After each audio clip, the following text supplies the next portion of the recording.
Eh bien, écoute, bonjour Yannick. Bonjour Dalila. Je suis contente de te retrouver sur cette interview sur Home Radio, de faire connaissance avec toi. Alors, c'est vrai que je t'ai déjà rencontré parce que j'ai participé avec toi à un atelier mantra avec Cassie. Voilà, j'ai beaucoup apprécié ce moment. Je suis venue avec des amis partager ce moment. C'est vrai que c'était très intense. Et moi, j'ai vraiment vécu cette belle aventure avec toi. Donc, je suis contente de te retrouver hors compte, quoi, différemment en tous les cas de l'atelier mantra que tu proposes. Et l'objectif vraiment aujourd'hui, c'est de faire connaître un petit peu qui tu es, ton parcours, ce que tu proposes. Donc, merci à toi d'avoir accepté cette invitation, Yannick. Merci beaucoup à toi de prendre ce temps pour et t'y intéresser. En tout cas, oui, je m'y intéresse beaucoup. Alors, nous ne sommes pas très loin parce que toi, tu es sur Orléans, c'est ça? C'est ça, Ouais, tu es sur tout à fait. Orléans.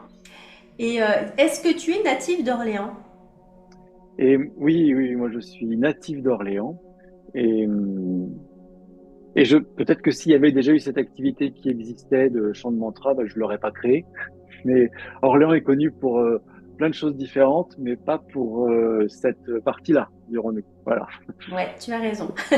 Donc voilà, c'est vraiment, ouais, j'ai vraiment voulu créer quelque chose qui n'existait pas pour le vivre déjà pour moi Ouais. et le faire partager. Voilà, c'est ce qui existe aujourd'hui sous deux formes, hein, puisque j'ai un atelier de chant de mantra et ça je le fais une fois par mois le dimanche matin avec des musiciens et avec ces mêmes musiciens qui sont d'abord des amis d'ailleurs. Et, euh, je co-anime avec ma compagne Cassine un atelier de mantra danse où on réunit son approche de la danse sensitive, qui est une approche de la danse libre. Il y a plein de courants qui sont dans cette direction-là. C'est-à-dire de la danse non chorégraphiée, mais plus dans la présence du mouvement. Et on associe cela avec le chant des mantras, où on chante pour la danse se fait en résonance du chant et on produit quelque chose d'unique, le temps d'un instant, Mais hors du temps peut-être. alors là, je peux témoigner parce que j'ai vécu ça. J'ai vécu ce moment Ouais. en mantra danse et j'ai trouvé ça extraordinaire. Alors, il y a quelque chose qui me vient là tout de suite. C'est le moment où on chantait et qu'on portait les autres sur la danse. Hmm. Et je me souviens de ça, de ce moment-là où on chantait et il y avait au fur et à mesure cette puissance dans la voix que l'on voulait offrir pour pouvoir aider les personnes Ouais. les danseurs, de pouvoir s'exprimer. Et ça, j'ai trouvé que c'était magique ce moment-là. Tu vois, vraiment de pouvoir essayer que nous sommes acteurs, le fait par la voix, d'apporter cette énergie à l'autre. Et l'autre qui danse sur notre voix et bien sûr sur la musique qui accompagnait, hein. Mais c'est vrai que c'est un moment qui m'avait beaucoup, beaucoup marqué et beaucoup plu. Donc, C'est vraiment le cœur. Ouais. ouais, C'est le cœur de Mantradance et toute la difficulté, c'est de trouver toute la difficulté, toute la richesse, tout le plaisir, je pourrais plutôt dire, c'est de trouver les mantras qui vont permettre cette montée en puissance, qui vont donner une possibilité de démarrer dans le mouvement très simplement et d'aller dans quelque chose de plus rythmique. Et aujourd'hui, dans cette boucle, au niveau musical, on va même vers des solos instrumentaux avec le djembé et autres pour qu'il y ait quelque chose de très rythmique en fait à un moment donné. Et ça démarre très tranquillement avec de la contrebasse ou quelque chose qui est très dans de la nappe. Voilà, qui permet vraiment qu'il y ait une diversité à la fois dans les chants qui sont faits en réponse ou ensemble entre le groupe et puis le groupe de chanteurs. Ça crée quelque chose effectivement qui est un peu qui n'existe pas. En tout cas, je l'ai pas vu ailleurs pour l'instant. non, mais je l'ai pas vu parce que j'ai participé déjà à des mantras, tout ça, même sur Montpellier, Mm, ils font quand mm. même pas mal de choses, mais là, pour le coup, c'était extraordinaire, cette expérience. Vraiment, Voilà. auditeurs de Home Radio, venez vivre cette expérience de mantra danse sur Orléans. Non, non, c'est vraiment ce qui m'a marqué, moi, c'est cette énergie-là. Oui, J'ai ben, trouvé, super. c'est Mm, magique. Et j'ai pas de mots pour expliquer ce que j'ai vécu, hein. C'est ouais. compliqué, toujours, les mots sont enferment, en fait, Mm, sur des mer- ressentis. Je voulais merci. savoir Et c'est aussi. vrai, voilà. Oui, Vas-y, pardon. excuse-moi. Non, non, vas-y. Non, j'allais dire que c'est vraiment l'aboutissement pour moi, enfin pour Cassine et pour moi également, de toute une histoire. Donc, je ne sais pas qu'est-ce que je peux te partager de cette histoire, mais c'est c'est l'aboutissement d'un travail, d'un cheminement ensemble et à travers nos compétences, notre passion aussi pour tout ce qui tourne autour on parlait de spiritualité tout à l'heure, de spiritualité. de développement personnel et c'est deux choses qui se complètent. Ces deux axes sont complémentaires. C'est aussi notre approche de la santé qui s'exprime et puis aussi notre foi dans dans le couple, l'association de ces énergies, alors qu'on porte en nous, mais qu'on peut aussi incarner en tant qu'homme et en tant que femme. Et voilà, c'est quelque chose qu'on aime incarner, partager et je pense que ça amène aussi une vibration particulière pour ça. Enfin, vraiment, Et du coup, tu c'est peux du dire cœur. qui est Cassie pour les auditeurs, parce que moi je sais qui c'est. Oui, voilà. Et donc oui, donc Cassine, hein, c'est vrai que c'est Oui, Cassine. Cassineux. Oui, il y en a pas beaucoup qui ont ce prénom. Cassine est psychologue et voilà, elle est psychologue et danse thérapeute. Et donc moi, donc moi je suis Yannick et je suis au départ, j'ai un diplôme d'ostéopathe. Et avec Cassine, quand nous nous sommes rencontrés il y a plus de 27 ans, à l'espace des possibles, tu vois, bon, je sais pas si tu connais cet endroit, C'est incroyable. ça ne s'invente pas. Ben voilà, j'avais des instruments du monde dans mon coffre, elle dansait des danses folk déjà à l'époque. Et moi j'étais plutôt sur le didgeridoo et la musique musique des Andes, en fait, flûte de Pan, etc. Et tu as dû voir, je pense, sur mon Tradance, je démarre avec le didgeridoo, la Oui. mise en énergie. C'est pas le home, mais c'est une forme de home, hein, puisque le didgeridoo est aussi un instrument sacré et qui porte en lui la création, puisque dans les légendes, on dit que c'est la flûte de Yorlungur, le serpent à plumes, qui s'élève dans les airs et par elle-même, en réinsufflant cet air sur la terre, donne vie à la matière. Donc, que ce soit, donc ça, voilà, ça a du sens. Quand on souffle dans cet instrument, c'est pas uniquement une histoire de rythmique, mais il y a vraiment cette incarnation du verbe dans le son, dans la vibration, dans la matière que nous sommes tous. En tout cas, c'est dans cette dynamique-là que moi que je le pratique. Donc voilà, ça a démarré avec ça, Mm. dans la santé. Et c'est dans ces lieux-là, enfin, oui, tu m'arrêtes hein, si Non, tu non, non, veux. vas-y, je t'écoute. Non, non, c'est bon. Je Non. suis. Et voilà. Et donc c'est dans ces éléments, on a chacun. Moi, j'ai eu très peu après notre rencontre, en fait, à Orléans, j'ai eu une première vie de professeur de yoga de 2000 à 2005. J'ai été enseignant de yoga. Je sais pas si tu connais des lieux à Orléans, mais rue Étienne Dolé, il y a un centre qui est assez voilà, un plateau. Et j'étais à l'époque, je finissais mes études d'ostéopathe et j'étais un élève de Michel Mal, c'était un des premiers à avoir initié le yoga à Orléans et qui avait un yoga très particulier parce que c'est un homme qui s'intéresse à la fois au texte sacré de la Bhagavad Gita et des évangiles. Donc, dans une culture judéo-chrétienne, il disait, bah oui, le yoga, c'est un état d'être qui sert un éveil. Mais quand on est cette culture judéo-chrétienne, ben regardons ce qu'il y a à apprendre aussi de cette culture, puisque si on est dans une spiritualité d'unité, finalement, quels que soient ces textes, on doit arriver au même. Il y a des clés en fait qu'on retrouve dans les deux. Donc moi, j'ai eu la chance de prendre la suite de cette pratique-là avec lui et de reprendre ce son. Et c'est ce que j'ai fait pendant un certain temps, voilà, pendant 5 ans. Et j'étais à l'époque praticien en rebirth également. Donc, je m'intéressais beaucoup au souffle et voilà, j'accompagnais des gens en individuel à ce moment-là. À l'époque, il n'y avait pas de chant de mantra d'une manière autant développée que Mm, maintenant, hein. Ça, mm, c'est mm. vraiment cette pratique. C'est intéressant de voir comment ça a évolué, ces éléments-là. Oui, pardon, vas-y. Et je me posais la question, enfant, quel métier tu avais envisagé, par exemple, quand tu étais... Alors, moi, enfant, j'ai toujours quand même, enfin, euh, bah, tu vois, j'ai grandi pas très loin d'Orléans, parce que j'habitais à Saint-Lié-la-Forêt. Je sais pas si c'est un tout petit village où il y a eu un ermite du nom de Saint-Lié. Et j'habitais dans une maison autour de la forêt, même pas dans le village, ouais, dans des terres Mm. agricoles, parce que je viens d'un milieu, voilà, où il y avait des terres familiales, en fait. Et j'ai grandi avec la forêt comme partenaire de jeu. Il n'y avait pas de voisins, donc voilà. Oui, je me suis toujours senti en tout cas un peu à part par rapport au monde dans lequel j'évoluais. Mais je voulais être vétérinaire, Dalila, au démarrage. Mon amour pour la nature, les animaux, et plutôt pour des animaux en voie de disparition. Moi, je me voyais bien sauvegarder la planète. Voilà. J'ai été jusqu'à la prépa, hein, j'ai fait une prépa dans ce Ah oui. sens. Ça m'a vraiment maintenu un bon moment. Je faisais de la musique parallèlement puisque je, je, j'ai à l'époque fait une cassette. On a joué dans la rue avec un homme orchestre. J'ai appris avec un homme orchestre la musique, de la musique des Andes. Tu vois, donc on avait un petit espace. Ça m'a emmené jusqu'en Allemagne à l'époque. Mais mon métier, c'est je me voyais bien servir la nature par, enfin voilà, être au service on va dire des animaux qu'on pouvait voilà, maltraiter. La prépa, c'est quand même quelque chose qui est difficile et je pense que j'étais pas assez structuré pour faire face à cette pression-là. Ou voilà, donc j'ai abandonné en fait en cours de parcours en deuxième année de prépa en me disant que ça n'allait pas me convenir au final. Pas le métier, mais la manière d'y arriver. Et j'ai eu la possibilité, par contre, de rêver ce métier, parce qu'à l'époque, il y avait les premiers ostéopathes pour animaux qui existaient. Donc, j'ai un ostéopathe à Orléans, peut-être que Jean-Pierre Dessin, je ne sais pas si tu as connu, hein, qui était un des premiers aussi d'Orléans, qui nous a, voilà, qui m'a dit qu'en faisant ostéopathe, je pouvais revenir vers les animaux, en fait.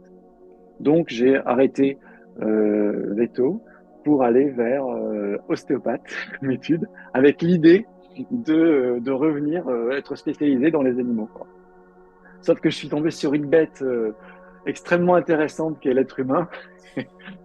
Et depuis, j'ai bien pris conscience que si je voulais aider les animaux, la meilleure manière de faire, c'était de travailler plutôt sur le système nerveux de l'homme, de mieux comprendre ce qui se passe et d'agir à cet endroit-là, et que les répercussions en prévention seraient encore plus intéressantes que si j'étais resté vétérinaire. Donc voilà, la vie a fait son chemin et je suis très content voilà, d'avoir été porté par ce rêve-là, ce rêve d'enfant, et en même temps d'être là où je suis aujourd'hui, quoi.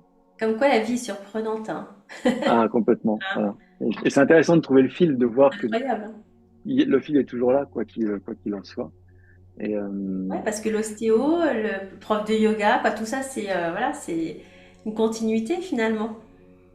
bah, c'est très rigolo parce que pour terminer toi, cette aventure-là, en 2005, donc j'ai vraiment eu envie euh, quand j'étais dans la salle de yoga, enfin, j'aimais ça, c'était très riche, mais j'avais envie d'apporter ce sens de la prévention, d'une manière plus large, à un public qui ne viendrait pas nécessairement jusqu'à la salle de yoga. Et je pensais notamment, encore une fois, je viens d'une famille qui est pas à deux générations qui sont très loin de ce monde-là, c'est rural et voilà, pas dans cette forcément connaissance-là au départ, et avec des grands-parents qui ont commencé très très jeunes à travailler, enfin tu vois, Mhm. voilà, pas de moyens.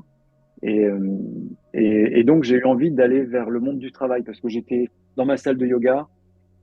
Les gens venaient me raconter que leur travail, ça leur faisait mal au dos, que c'était compliqué pour eux. Ils me parlaient de quelque chose que moi je connaissais pas. Je m'épanouissais dans ma salle, je faisais des séances individuelles. Enfin voilà, Cassine était psychologue, donc elle aussi en milieu en libéral. Et donc j'ai rejoint un organisme de formation et pour développer une approche comportementale, responsabilisante au, au service des humains, des personnes, mais dans un cadre d'entreprise. Mhm. Donc ça m'a amené à Montargis notamment. Tu vois, Ah si ouais, je te tu vois? parle de Chalet-sur-Loing, Ah, je connais. Chalet-sur-Loing, Hutchinson, tu vois, ces Gibson, grosse entreprises-là. entreprise. Ouais, tout à fait. Voilà.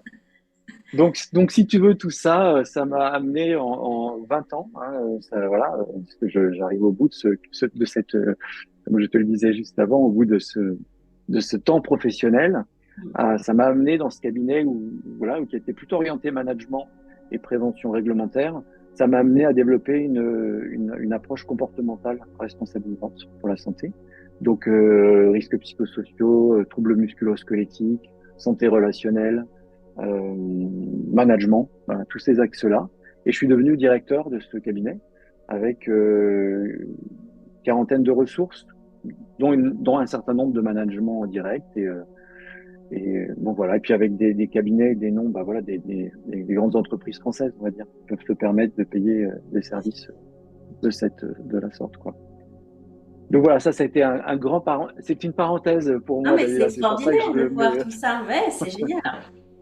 Donc ça, je l'ai fait, je l'ai transmis, je l'ai transféré. J'ai formé beaucoup de monde au sein du cabinet et dans plein d'entreprises au sein de la France. Et puis notamment, on a une formation qui est traduite en 7 langues. Donc, tu vois, voilà, ça, j'ai participé à ramener davantage d'humains dans l'entreprise. Ça a été Bien. ma conviction. Ça a été ce qui m'a porté et c'est ce qui s'est passé avec tous les aléas qu'on peut rencontrer, voilà, au-delà de notre action. Euh, mais j'ai eu, on va dire qu'il y a 2 ans, j'ai eu un appel, tu sais, c'est ce genre d'appel intérieur où tu te dis, c'est bien, mais il manque un truc. Bon, t'as pas perdu quelque chose Mais complètement. pendant ton chemin, et profondément, je me suis éloigné de ma quête spirituelle, on pourrait le dire comme ça, tu vois, de cette représentation de la santé dans toutes ses dimensions, représentation de l'être, et il y a des choses dont on ne peut pas parler en entreprise. Et Mm. voilà. On peut parler de la respiration, mais on peut pas parler du souffle. Tu vois, si on prend les nuances. Euh, et donc, ce qui fait la constitution, l'axe vertébral, vertical de notre être. Donc ça, j'ai eu vraiment un, un, voilà, on peut dire ça un appel, l'envie puis j'ai eu 50 ans il y a pas très longtemps, donc voilà. Tout ça m'a fait me poser des questions plus profondes sur ce que je voulais faire du restant de mon temps sur Terre. Et ça a été d'autant plus, comment dire, mis en perspective suite au projet de notre fils. Donc, on a 2 enfants avec Cassie qui ont 20 ans et 22 ans. Et notre fils aîné est parti il y a quelques semaines pour un tour du monde en stop. Oh, Donc, extraordinaire. avec un départ bord de Loire, tu vois, d'Orléans, Génial. avec un petit Ah, c'est article dans le génial. journal. Et donc voilà, et là en ce moment, il est en direction des Canaries en bateau stop. C'est Et extraordinaire. donc voilà, pour parti pour au moins, il se donne 5 ans. Donc tous ces projets amènent forcément à réfléchir, à prendre du recul sur, bah oui, alors toi, tu as cette confiance et cette liberté de faire ça, mon fils. Mm. Voilà, est-ce que je t'arrête et que je te dis c'est n'importe quoi, ou est-ce que je me pose la question de qu'est-ce que moi j'ai envie de faire de ma vie encore à cet âge-là, et même si j'ai de la sécurité dans ce que je fais, du confort, etc. Voilà, c'est, euh, pour moi, ça fait vraiment aussi des parallèles avec. Souvent, je repense. Enfin, je suis assez porté par les écritures sacrées. J'aime beaucoup les évangiles, hein, notamment, mais pas que. Euh, et je me pose souvent la question si j'avais croisé Jésus, est-ce que je l'aurais suivi? Est-ce que je le suivrais aujourd'hui? Est-ce que voilà.